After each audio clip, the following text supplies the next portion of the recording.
All right, let's go. Jesse on Fire podcast episode number 2, where you're going to get a lot of thoughts. I'm going to do these every Sunday, so you guys can buckle in, and on Sunday when you have nothing to do, you can come listen to the most educated, best-looking MMA analyst in the history of the sport. So I am happy to be sharing my Sunday with you guys, or I guess whatever day you guys end up watching this. But, speaking of being the best-looking and, best MMA analyst, I want to throw a shout out to Luke Thomas because, dude, I've been listening to his stuff just kind of like, let's see what he's talking about and give me some ideas for what I should talk about. He's an insightful guy. He's got good content. Now, I find his style a little bit bland, kind of like Ariel, but I'm used to looking at me in the mirror and listening to myself talk. So by comparison, everyone's going to look bland. But, yeah, man, when it comes to MMA, he absolutely knows his stuff. Really, really sharp. He was just talking about something that I'll talk about later because it's not going to be the lead off. We're not going to lead off with that topic, even though I'll touch on it later. What I'm going to lead off with today is going to be about Khabib, Conor, Tony Ferguson, etc., and where I stand on these, because there seems to be some confusion among the dumbbells who watch my content, okay? So this is my biggest pet peeve on earth, okay? I can't stand people who can't have objective conversations because they think of themselves in one camp or another. You guys are not thinking. You're just like, this is what my team's doing, okay? And I find myself suddenly in these conversations where I'm like, oh, I gave Conor a compliment, so that must mean that I'm Team Conor and every Khabib person needs to attack me. I'm like, I fucking love Khabib. Like, Khabib's an absolute savage. I have nothing but respect for Khabib. I mean, if you ask me, like, so who are you a bigger fan of? I'd say Conor. And if you were like, okay, why? I would say I relate to him much more. Plain and simple, okay? Conor is a self-destructive maniac, a ball of passion, his own worst enemy. Sometimes maybe even takes his talent for granted. It sounds very familiar to my own life experience. Also, he's a boss on the mic. Who else do you know that's a boss on the mic?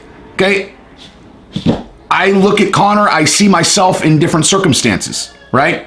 And I see Conor's journey as very, like, the hero's journey. And right now, he is in the second wave. It's like, he shot to the top. He said, I'm going to be the double champ.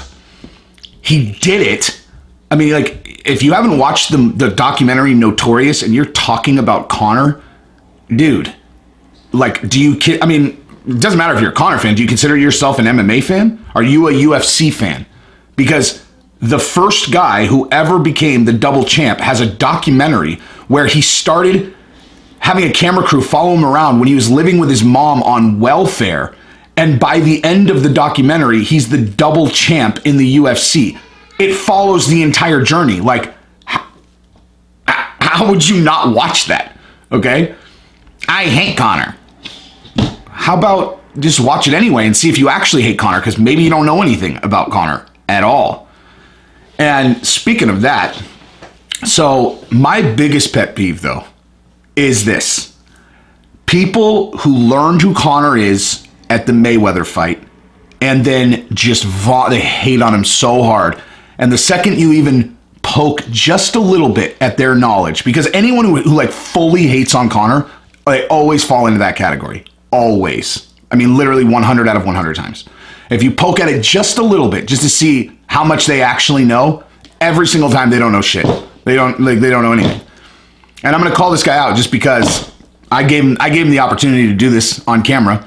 But I had one of those guys in my comments, and he's talking about how, oh, Conor's da-dur-ba-dee-ba-doo-ba-dee. And I was like, okay, I'm just going to do this to prove a point. I was like, I'll tell you what, I'll give you $300 if you get on a Zoom call and I can ask you 10 super rudimentary questions about Conor, Khabib, etc., that anyone who really knows their shit would know. And if you get 8 out of 10 right, I will literally Venmo you $300. We'll do the Zoom call, we'll record it, I'll post it on my channel. And he's like, absolutely, let's do it. And I was like, all right, let's do it. And as of this moment, he hasn't responded to me saying, hey, let's actually set this up. Because I think what he did after that is he was like, well, geez, let me go do some research. Let me go see Conor's actual record, because I don't even know that. I literally just started looking when he was going to fight Mayweather. I knew he lost to Nate Diaz or something, and then he lost to Mayweather, and then he lost to Khabib. What's all the hype about? All he is a loudmouth that always loses. Maybe I should go look up his record. Let me see what I'm up against here. Just, so I can get familiar before I jump on this Zoom call. And he looked at the record. He's like, holy shit. Conor starched 14 consecutive guys going into the Nate Diaz fight. Like, knocked them all out, 14, all of which in the first or second round, except for one decision, which maybe you've heard of him, Max Holloway, and he beat the shit out of Max Holloway, but Max Holloway is tough enough that he went the distance. Wait, Jesus Christ, that's how fucking good he was? I had no idea. I started watching at the Mayweather fight. Yeah, I don't think I'm going to do a fucking Zoom call where you're going to make me look like an absolute imbecile when you ask me rudimentary questions like, who did Conor McGregor beat when he won the interim title at 145? Because I was going to make him have his hands up so he couldn't Google anything. I was going to make him sit back here like this with his hands up so you can't Google anything. All right, so who did Conor McGregor beat when he won the interim title? Oh, you don't know that one? Do you really want to go through the rest of the 10 questions? Because if you don't know that, I have a feeling this is not going to reflect well on you. Maybe you should just pack your lunch and go the fuck home. Stop yelling about things you don't know what you're talking about in the comments, okay? Like, this is the thing. I just told you, I love Khabib.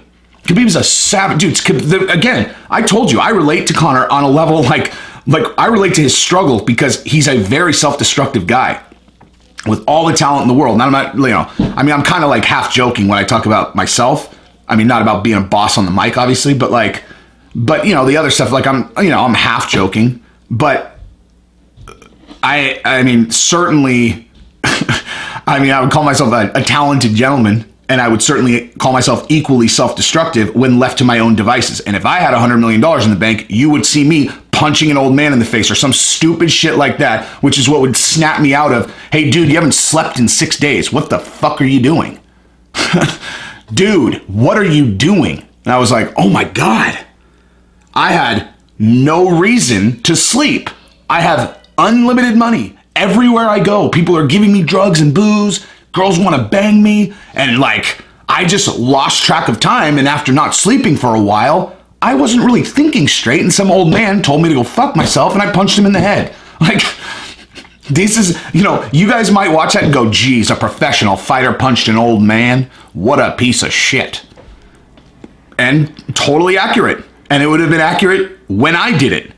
But bottom line is, I can absolutely see myself getting there if I was as famous as Conor McGregor, has as much money as he does.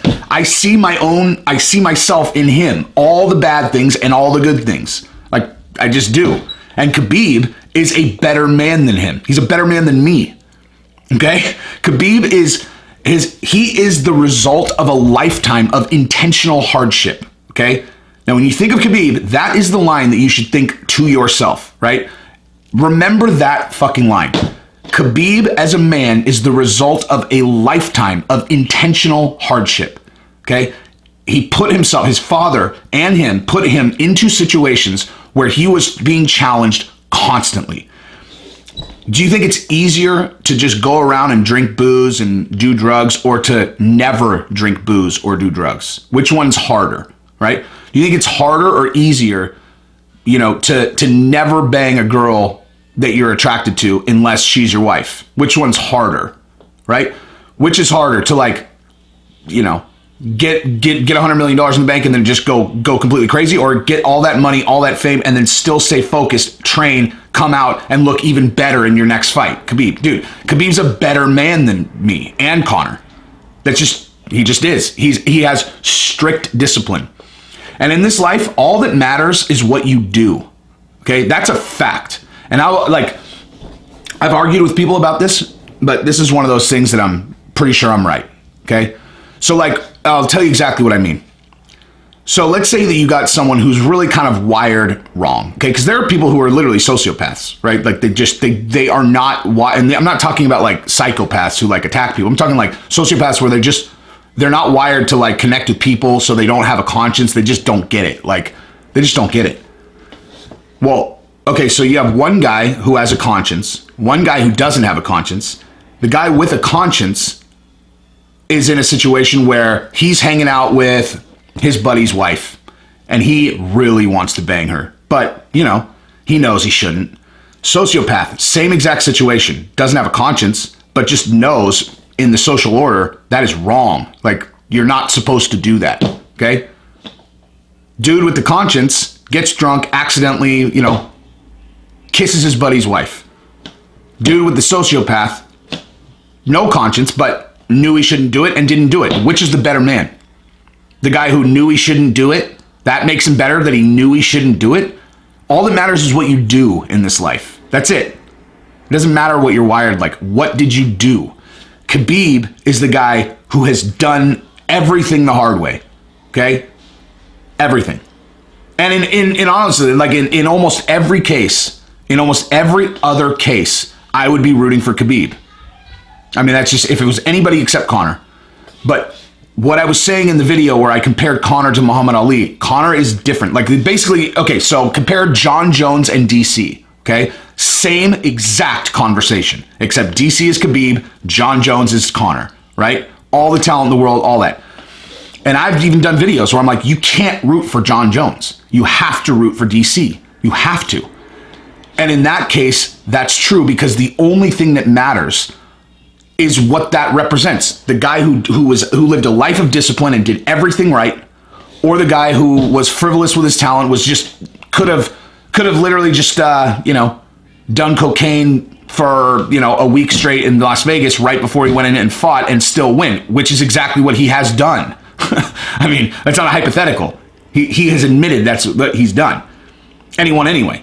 Okay, how could you possibly, when you think of like the third fight between DC and Jon Jones and what would be on the line on that fight, how could you possibly root for Jon Jones, right? You have to root for DC. But with Conor and Khabib, even though they're the same characters, exact same dynamic, it's not that, because Conor is different, dude. It's a different thing to just like win and then kind of be brash and loud-mouthed, whatever. That is not, like, there are lots of guys that fall into that category. Conor found a way to tap into that thing. That fucking thing, man. Like, you have a just sea of people that are watching this sport, and all that anyone is doing is they're just looking for something to inspire them. Their own life is just this big, blank representation of failed promise. Talent unused. Dreams unfulfilled. That is what they feel inside themselves every day. Conor is the person who can be what they weren't. The ultimate inspiration. This guy who was on fucking welfare, okay? Like, go watch Notorious. Just go watch it. Like, you're gonna enjoy it regardless, but go watch it.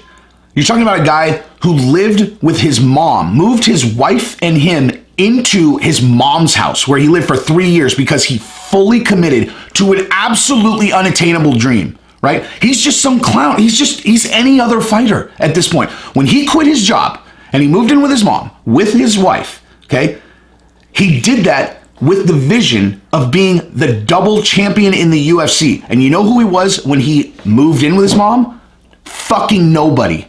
He was the exact same as all the other people that are sitting there watching, looking for something to be inspired by.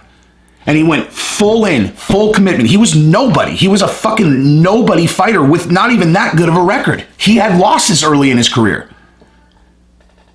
But he had a dream, he committed himself to it, he visualized it, and all he fucking did was train. All he did was train. And he understood that the fight game, to do what he really wanted to do, to become the double champion, to be the biggest star in the world, all that, took being on the mic and being vicious. Go watch his early stuff. Go watch his early interviews. Okay? He wasn't the way he is now. This is all part of him building himself. Part of the dream that he had when he was nobody. But he's the one that did it. Okay? He did it. He committed to a dream and he fucking did it.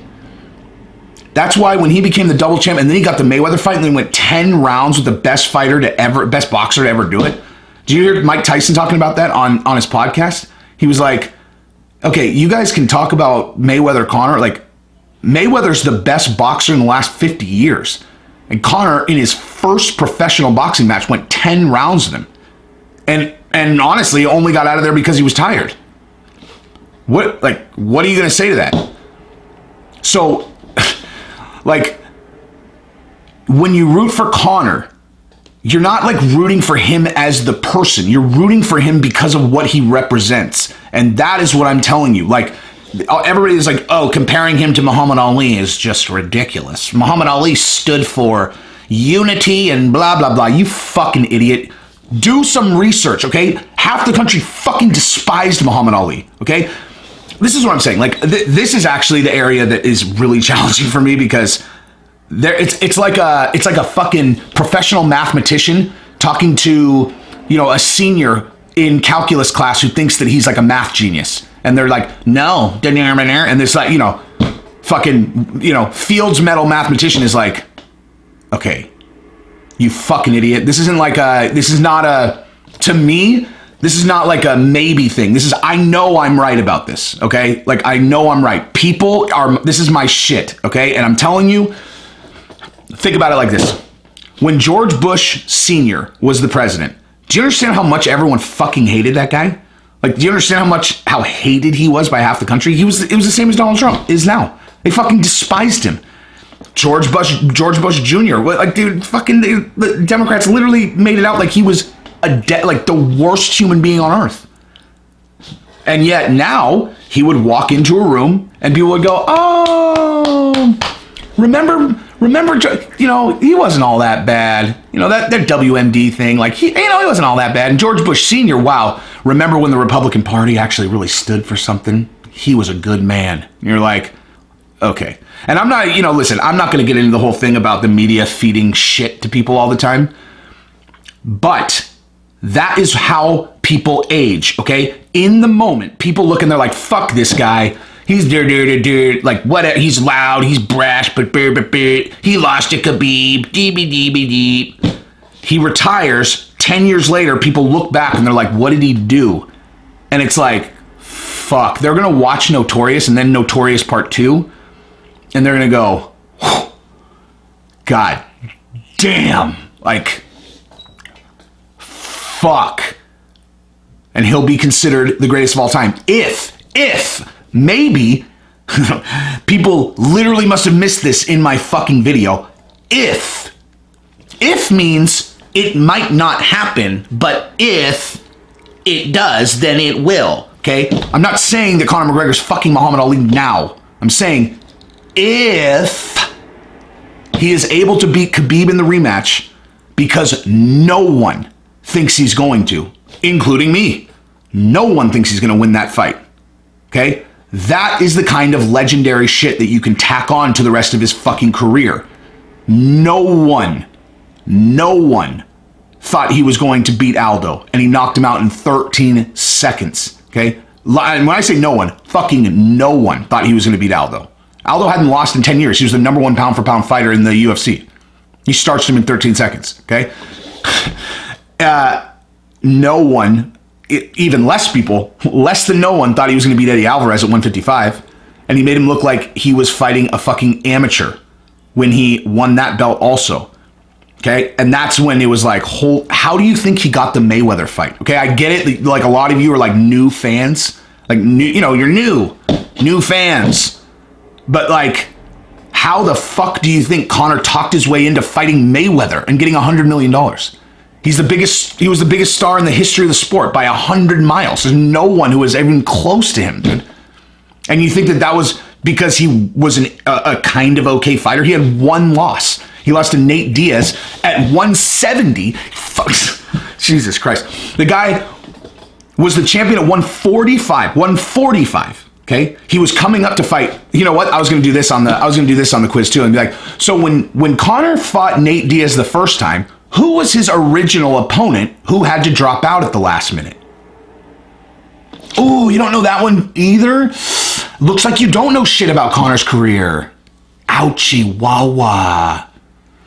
It was going to be awesome. If he would have agreed to it, I was going to fucking humiliate him. As a matter of fact, if he agrees to this before I post this video, you guys are in for it. It'll be a lot better than this fucking video. Because it'll be Jesse versus Casual. Okay, Casual. Talk to me about Conor McGregor. And like, I acknowledge I'm a Conor McGregor fan, but like, again, is anything I'm saying here saying anything negative about Khabib? I fucking love Khabib. He's a savage. Get out of the dichotomy way of looking at the world. That two things have nothing to do with each other. Just because they're adversaries, that doesn't mean that if I am a fan of one guy, that makes me hate the other, because I'm not a fucking fanboy dick rider. Okay? I'm a fucking grown man. These guys are going to be fans of mine as soon as they actually find my channel. That's a fucking for sure. That's how I look at it. Yeah, I'm a fan of theirs. I like them a lot. And they'll be fans of my channel when it's the biggest channel on YouTube. And we'll have a good relationship going there. And I can say positive things about each of them and negative things about each of them. I mean, hello? Jesus.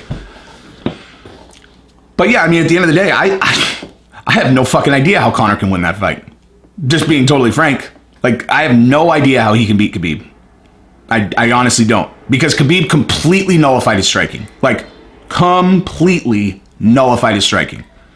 Like, Conor didn't have Khabib in danger at any point at all. Now, I will acknowledge Khabib took him down and made him tired in the first round.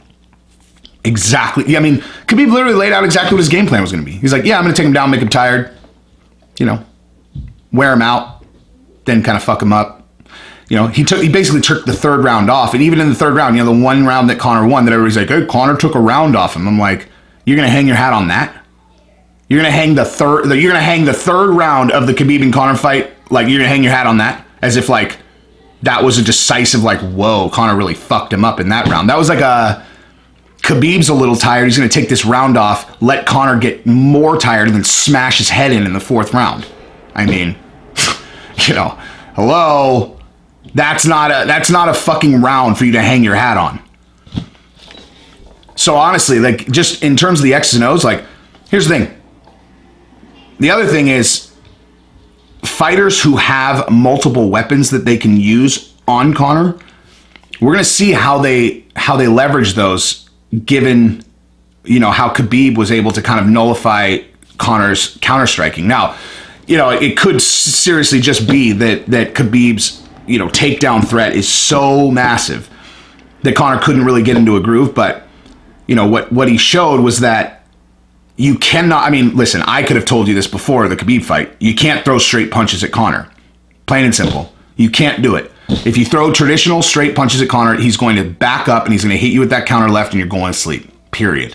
Period. Point blank. Period. You can go back to his fucking Cage Warriors, Cage Rage fights. When he won the 155-pound belt at Cage Rage, Cage Warriors, whatever the fuck it was, before he came to the UFC, he knocked that guy out with the exact same punch he knocked out Aldo with, and then he hit Nate Diaz with fucking 8 times in the first couple rounds and knocked him down. Then he hit Eddie Alvarez with the exact same counter. Fucking identical. Step back, left counter. Step back, left counter, over. They throw a right, he steps back, left counter, over. I mean, that's his death punch. So Khabib just didn't throw any straight punches at him. I mean, he's just not going to do that because he knows what's coming back. But honestly, I try to think of how Conor could win that fight, and based on the first fight, I mean, you have to assume that Conor is going to go into the second fight with a completely different game plan because, whatever he did in the first one, that shit ain't going to work. Like, there's not like, oh, if I did this a little bit better, this will work. Like, you need to fucking throw out your entire playbook and start over, because that shit's not going to work.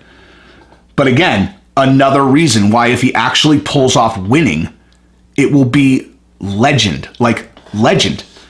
Even me. Like, I can find a way that a guy can win a fight. I mean, if it's there. I mean, you know, like, I can tell you how a guy will win if they win. I am struggling to figure out how Conor is going to be able to beat Khabib, because he showed he can't defend his takedowns. And I mean, if you can't defend his takedowns, I mean, like, fuck, dude, what are you gonna do? You know, what are you gonna do? Anyway, I think Gaethje has a much better chance of beating Khabib, as I've discussed on here many times. But I'm not gonna do all that again. So here's something that I wanted to talk about also. Tony Ferguson, okay? So I've been watching people talk about how Tony Ferguson's overrated. That, like, you know, oh, well, you know, when you really go through his resume, he really did a good job picking his opponents, and he never really faced anyone who, could expose all the holes in his striking. And I'm like, oh, we're doing this again. Okay, we're doing this. We're doing the Stipe thing with Gaethje. Gaethje's the new Stipe. So Gaethje comes out and beats the living shit out of a guy who has annihilated 13 consecutive guys, and it's because Ferguson was overrated. It's not because Gaethje's fucking awesome. It's not because Gaethje is awesome. Okay, like dude, don't even fucking get me started on Gaethje again. Oh jeez, I mean, I just talked positively about Conor. I must hate Gaethje, fucking idiots. Gaethje, I love. What you're going to find very consistently with my narratives and what I pay attention to and what I care about is guys hitting the wall and then them figuring out a way to climb over that wall. I'll tell you about my favorite fight ever before we get into the Gaethje thing, all right? My absolute favorite fight ever representing this, okay, is Frank Mir against Don't Know, Doesn't Matter, okay? So Frank Mir broke his leg in a motorcycle accident. He was a heavyweight champion, okay? He broke his leg in a motorcycle accident, and he was out for like 2 years or something. Like, he snapped his femur. It was a serious break, like really serious. When he came back to the UFC 2 years later, he looked soft, man. Like, he looked soft, and he was getting beat down. Like, he was a former heavyweight champion, and he was getting worked. And you could just see, this is not the same guy. Like, this is not the same guy. And it turned out that he had gotten major hooked on painkillers, right? And I can tell you from personal experience that the first thing that goes when you're hooked on painkillers is your killer instinct. Like, I'm sure that it won't take a lot of convincing to look at me and know, like, oh, he's fucking wired for combat. It nullifies that. It turns you into a fucking marshmallow, okay? I've always thought about that, like how when athletes get hooked on painkillers, I always knew that that's what was going on with Tiger Woods. I always knew. Tiger Woods, people are saying it's his back, he's hooked on painkillers, I'm telling you. And when he got sober, what happened? He fucking won a major almost instantly. Well, not almost instantly, but he came back and he was good again. I knew it. But Frank Mir was soft, guppy soft. And then it turned out, he came out and he was like, yeah, I was hooked on painkillers after my accident. My wife nursed me back to health. I went to rehab and now I'm clean. And I remember that before his package, and I looked in his eyes, I was like, oh shit, he's fucking back. You could just see it, dude. Like, it was the old Frank Mir that everybody thought was gone because whatever, he took time off the gym, had nothing to do with that. He was in the fight of his fucking life, but in a different way. If you have no experience with that, I can't exaggerate, like, the mountain that is to climb, okay? Like, going from being in that prison where you have to take the pills or you're gonna have the flu, or, I literally cannot exaggerate how fucking massive that mountain is. And when you come out the other side, you feel like you could take a person's head and crush it with your fucking hands.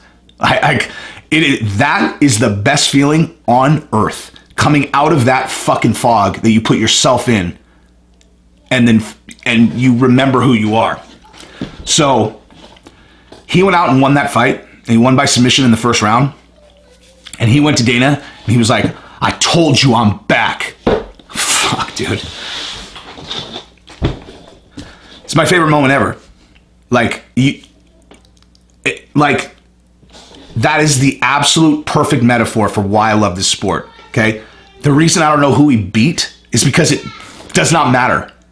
It doesn't matter. That's not who he was fighting. He was fighting himself. He was fighting his addiction. He's fighting the pills.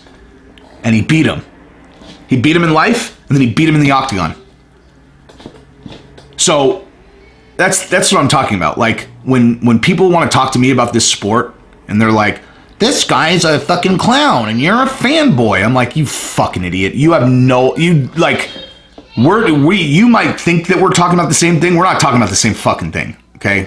We're two different sports, dude. Like, you go watch and, oh, Conor's yelling, and so I love Khabib, or whatever the fuck is going through your guys' head, like the ones that want to argue with me about shit, like, this guy's, like, we're watching different sports, so just why argue? I mean, honestly, we're looking at things completely different, okay? Conor punches a guy in the head. Conor fucking, Conor goes completely crazy. He goes to the Mayweather fight. He slaps a referee in Bellator. He throws a fucking dolly through a window. He loses to Khabib decisively. He looks like a maniac at the fucking press conference. Afterwards, he breaks a guy's phone, gets a sexual assault beef put on him, gets accused of having a kid out of wedlock, which ends up not being true, punches an old man in the head. He lost his goddamn mind. He lost his fucking mind. And so other people see that if you just started watching it at the Mayweather fight, and all you see is, oh man, this guy's a piece of shit. And what I see is he's got a mountain to climb, a big one. And that's why I love the sport. That's it. That's why I love the sport. So don't fucking argue with me about Conor, because you don't know what the fuck you're talking about. At least not in the category that I'm talking about. If you just don't like him, cool. But at least go watch the documentary so you know what you're talking about. Like, because right now, you literally, like, if you haven't seen it, you don't know what you're talking about. But Gaethje, let's go back to that. So Gaethje, speaking of overcoming mountains, not on the outside of the octagon, but inside the octagon. So this guy had fought exactly the same his entire career because he never lost. Why would you make any adjustments if you don't lose, right? That's the thing. Like, dude, mixed martial arts, you don't know how rare it is for guys to be undefeated. Like, that's the thing that's crazy. That could be like Khabib. It doesn't even matter who he's fighting. To be 28-0 is bananas. But why would you make adjustments when the way you fight works every time? And Gaethje, dude, if you guys are, these same people who, are fans, and they call other people casual, but they literally they're like the fucking definition of casual. Okay, so if you don't know shit about Gaethje, like you haven't watched his old fights, like if you haven't seen the Eddie Alvarez fight with Gaethje or Dustin Poirier fight with Gaethje, which are the two that he lost, those are literally two of the best fights ever. Or go before that, right? That's what I'm saying. Go watch how he fought before. You have no idea. The guy he fought like he fought Tony, except that he just didn't care if he got hit. He would just walk forward and just let guys punch him so he could punch them. And it worked. He was undefeated because he had just titanic hands. His chin was fucking granite. He could break guys down with his legs. Almost every guy, whether they won or lost, couldn't walk out of the octagon because he leg kicked them so many times. But it didn't work. He got to the top 5, and all of a sudden, that shit don't work. You can't take a million shots from Poirier and fucking Alvarez. And so, he made adjustments. He said, I knew, he lost one, and, he could tell himself, like, oh, like that, whatever. I love that he lost 2 in a row. I love it, because it cultivated the evolution that is now Justin Gaethje. If he would have lost 1, you can write that off as like whatever, but losing 2 in a row the exact same way, where you get knocked out in the 4th round after just a fucking obliteration of each other, like where you just banged and banged and banged and banged, and it's like, oh, I can't do this anymore. I need to actually like try to avoid getting hit. And look at what happened. Look at what happened. The first 3 fights after those fights, you couldn't really tell. He said he made adjustments, but he starched all 3 guys in the first round. So you don't know. Like, you have no idea. Same with Francis Ngannou. You know, oh yeah, I made adjustments after Stipe. How the fuck would we know? Right? I mean, forget about the Derek Lewis fight. Literally that fight, I consider that fight to have not even happened. Like, that was just him, like, mentally, you know, messed up after the Stipe fight. But since then, he starched every single guy in under a minute. Okay? He's got 4 in a row that he starched under a minute. I think Junior Dos Santos went like a minute 10. And the rest of the guys were like 30 seconds, 20 seconds, 40 seconds. Okay, so like, how would we know if he's made any adjustments? Gaethje was the exact same thing. He got 3 in a row, all first round knockouts. How the fuck do we know? How do we have any idea whether or not he made adjustments? Then he fights Tony Ferguson, the ultimate, I'm down to stand and bang with you like those other guys. And Gaethje put on a clinic. He was like, oh, no, that's how I used to do. Now I'm going to make you miss, and then I'm going to break your face. And the fact that it was Tony Ferguson, and so Tony was still standing in front of him for so long, you got to see, like, he's not going to give in to the instincts to start banging again. Like, you know, if he would have done that for 2 rounds and knocked him out, you don't know. Like, when he fights someone else, maybe, you know, you get in the later rounds, he's going to start, you know, putting his head down and, you know, walking forward like a bull again. Nope. Now we know he is an evolved fighter. And a fucking dangerous one, man. So I don't want to hear about how Tony Ferguson he was overrated. No. And evolved Justin Gaethje is a murder machine. That's reality. That's reality. I think Gaethje's going to beat Khabib. I really do. I have no problem calling that. Now, if Khabib wins, it's not going to be shocked. He's fucking like, you know, 100-0. But like, I'm not going to be surprised if he wins. But I'm going to bet on Gaethje because I'm going to get good odds. And I think Gaethje's going to win. I think Gaethje's going to be able to keep it on the feet. And, man, if he can get a few leg kicks in to where Khabib has a hard time shooting, he's not only going to win, it's going to get ugly. Because if you take away Khabib's ability to shoot fast, like where he can't dive in and get one of your legs, if you just take, man, if you've never actually been in there, you don't understand how big a difference it is. Just a millimeter of speed is, okay? Like, if it's even a hair slower, it looks like it's in slow motion to guys who are trained like that. And so Khabib slows down just a little bit on the shots, and he's stuck on his feet with Justin kicking his legs over and over, beating the fucking piss out of him. I mean, are you guys hanging your hat on like, oh, you know, hey, Khabib caught Conor with an overhand right. Cool. Conor was literally looking down at his fucking torso when that happened, expecting a shot. That's like the most textbook fucking move ever for wrestlers. Like, fake the shot, overhand right. You think that makes Khabib like a striker on the level of Justin Gaethje? Because he got, you know, caught Conor with a punch that Conor immediately just jumped back up on and threw a knee. Like, Conor was off balance, he got hit. You know, it's a solid shot, but Conor immediately just popped right back up. It wasn't like he was like hurt. And it was 100% because of the shot. So you beat his legs up. That shit's not going to work, man. And Gaethje's going to fucking hurt him before he puts him away. But, of course, I mean, I'm sure... listen, and the only reason that Gaethje might be able to do that is because he's such a strong wrestler. Here's another thing I wanted to talk about, though, relating directly to that. And I'm going to contradict myself now. So, I said Justin Gaethje's wrestling might be good enough to where he can keep it on the feet with Khabib. Okay, let me tell you what the counter argument to that is, because I think this applies across the board to like Tony Ferguson, Gaethje, etc. So everybody, when they're talking about how good someone's wrestling is, they always go back to their collegiate, you know, accolades, right? Oh, this guy was a national champion. You know, oh, this guy was an All-American 3 years in a row. Okay, and you're like, wow, that guy's an amazing wrestler. Right? Okay, well, I mean, that's awesome that they have that, you know, resume, but what if they don't train wrestling as much anymore? Like, you know what I mean? Like, what if their focus in training is on other things and they just kind of have wrestling in their back pocket because in their new fight style, they just use their wrestling to, like, say, keep it standing. Like Justin Gaethje. Or like, who knows what Tony Ferguson's wrestling looks like. The guy's like a national champion, but have you ever seen him fucking wrestle? Not really, right? So like, we're literally talking about what guys did. Like, we're talking about, like in Tony Ferguson's case, he's 37 years old. 36, 37 years old. We're talking about shit that he did like 15 years ago, right? You're like, hey, he was a national champion. You're like, 15 years ago. I mean, maybe he's still that good, or maybe he's not. It completely depends on how much he trains, who he's training with, how much he focuses on that now. You know what I mean? Like, to just assume that because a guy has an awesome collegiate record in wrestling makes him an amazing wrestler on the level of Khabib now doesn't make any sense. So again, I told you I'm going to contradict myself. I just don't know. I have no idea. Maybe Justin Gaethje is going to be as vicious as I expect him to be on his, and then, you know, he'll be able to keep it standing, and exactly what I say happens. If not, you know, whatever, I won't be shocked.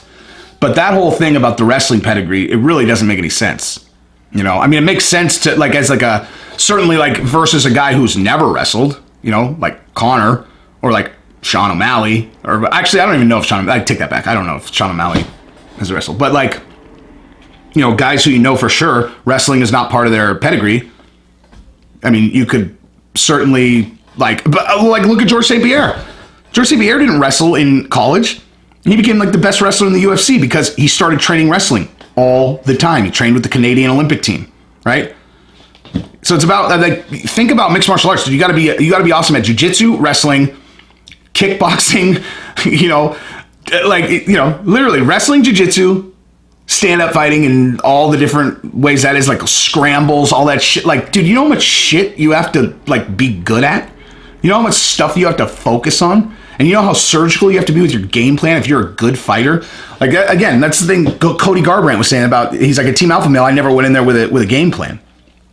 And he started losing. Shocker. Like, I mean, you know, these guys, like, when you're at the top elite level, it's not just like, okay, you know, my jab is looking sharp. You know, my cross is looking good. I'm moving quick, kicking the legs. I'm fast. You can do that, you know, against the guys that are ranked 20th, because that's probably what they're doing. It's like, yeah, make sure I'm fast and tough.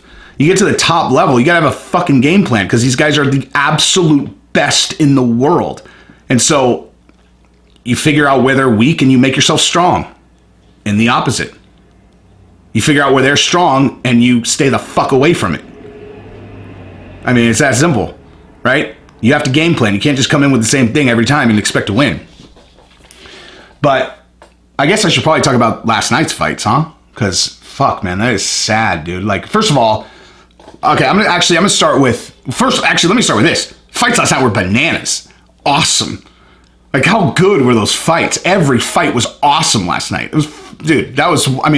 All in all, just in terms of the quality of the fights, this got to be one of the best nights in a long time. But the judges, fucking Barbosa, I mean, come on, man. That is such a catastrophic fuck up. And yet you saw Dana White come out and be like, I think Barbosa won. You know why? Dude, Barbosa's got a name. He was losing at 155. He went down to 145. How the fuck that guy was able to lose 10 more pounds? A guy, you couldn't pinch a fucking millimeter of fat off that guy at 155. He made 145, and then he's reinvented himself. He is a formidable 145 pounder in a pretty light division down there in terms of, because, you know, Holloway fucking cleared it out. So, like, he wins. He's in the mix immediately. And they give it to the other guy. I mean, dude, he's like that cost the UFC money, and that made Dana really mad, because when Aldo goes down to 135, you want him to win. You want him to start off, because that's a new beginning for the guy. He's already got the name. Now he just needs the wins. Barbosa goes down, fights a great fight. I think he won the fight, and they give it to the other guy. Like this, yeah. That if I was, if I was already working for the UFC, which I assume will be the case in a couple years. As soon as the second Dana watches one of my videos, we're going to figure out a way to do business. But, yeah, I would be really upset about that. Same with Aldo. When Aldo lost the decision, I mean, at least he lost to Moraes, who has a name also. But, these guys that are huge stars, and they drop down to another weight class, you want them to win. You really want them to win. You can build a lot of hype around them at their new weight class. But especially guys who have like exciting styles like that. I mean, fuck, dude. I don't know. And Barbosa looked way better. His hand game looked way better. His striking, like his hand striking, was always a little bit suspect to me, but he looked good last night. But the main event, So, I bet on Walt Harris because I was like, there's no way God would let this guy fucking lose, right? Literally, basically, that's basically my thought process of like, we don't live in a world cruel enough where this guy's gonna lose, right? Like, come on. That's what happens when you bet and you don't watch like a lot of game tape, you know? I really like anytime I do that, I end up losing. Like if I make a bet on anything other than I know both these fighters and I know what they're good at and I think this is going to happen, I lose every time, 100% of the time. But also I knew that you know, the UFC wanted Walt Harris to win, you know, because they can build a story around him. He's the guy who lost his daughter, he came back, and everyone's like, oh my God, I can relate to that. I can relate to the struggle. Remember? I can relate to the struggle. That's important for people connecting with the narratives and wanting to watch the guy fight. Remember all that I was just talking about?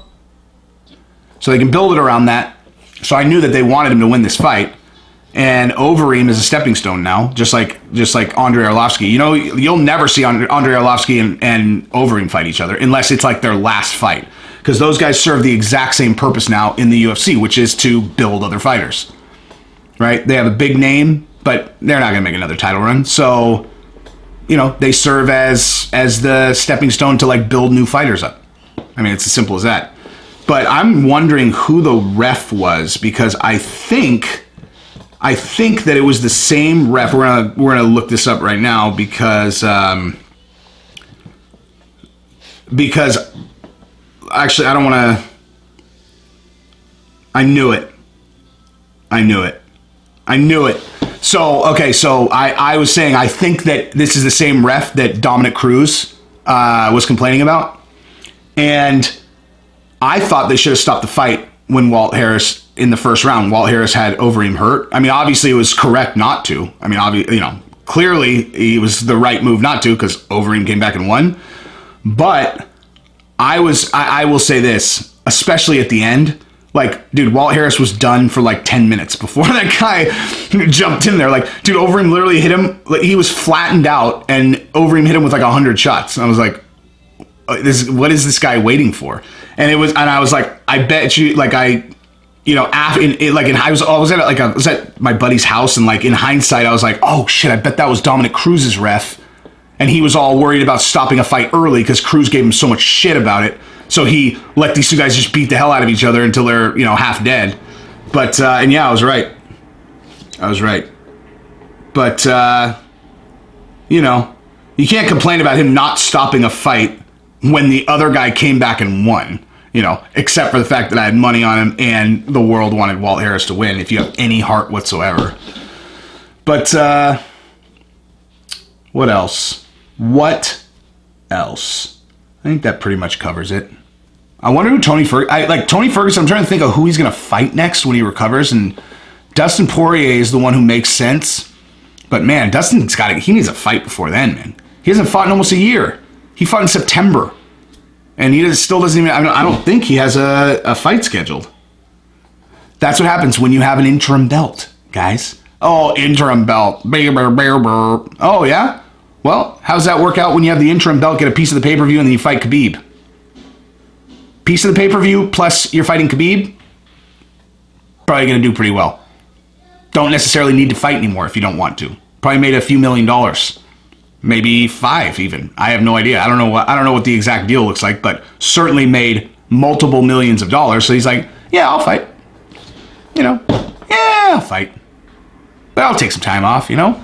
Let people forget about me losing and just remember all the good times. You know, watching that fight with Khabib when everyone was like, oh man, that guillotine is deep. He's got it. Got him in the guillotine. That never looked very tight to me. And I will acknowledge, like, Matt Serra was the one who said he's got it, who's like a fucking 25 level black belt.